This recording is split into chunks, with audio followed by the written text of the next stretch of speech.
Shalom, ladies and gentlemen. Today, as always, I will be talking about our weekly Torah portion, Parshas Emor. To say, you have to say to Kohanim, and we're going back to discussion of the offerings in the temple.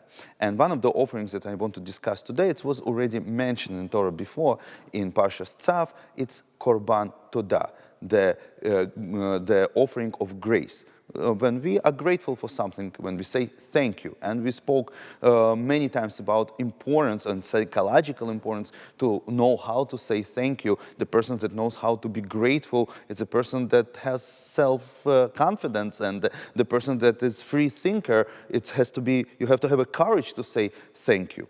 This offering is the same idea. The most important part of this offering is it has to be voluntarily. Whatever you feel right to bring as an offering, how much thank you have to say, the most important, you bring it on your own, you're not obligated, you eat it, it should be tasty, you have to enjoy it, and so on.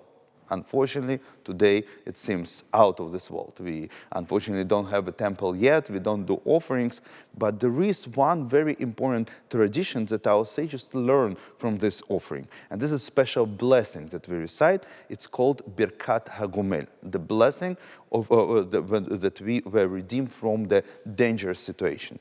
Technically, in Masechet Brachot, in Babylonian Talmud, there are four situations when we have to recite this blessing. If you crossed the sea, if you crossed the desert, if you were healed from the dangerous sickness or disease, or you were freed from the bondage from the jail.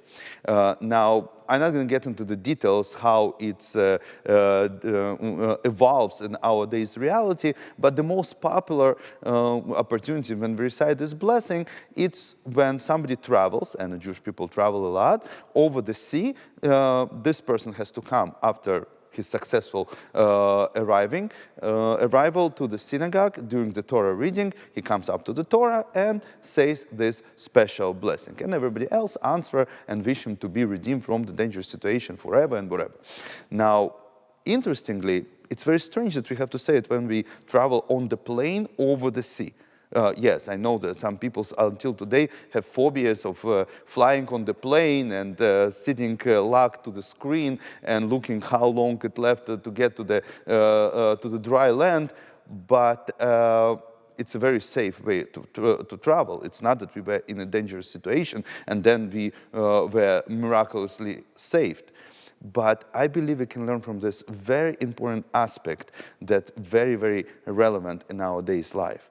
We say this blessing, we recite this blessing not only when we were in a dangerous situation, something happened and the miracle happened and we are saved. No, much more often, or actually always, but mostly always, we say this blessing when everything was okay, when your plane arrived safely, when your luggage was received on time, when you traveled and your journey ended up in peace. We recite this blessing not because something happened, but we are grateful that nothing happened. Or in other words, thank you, God, for whatever we have, but especially for what we don't. Thank you very much. I see you next week.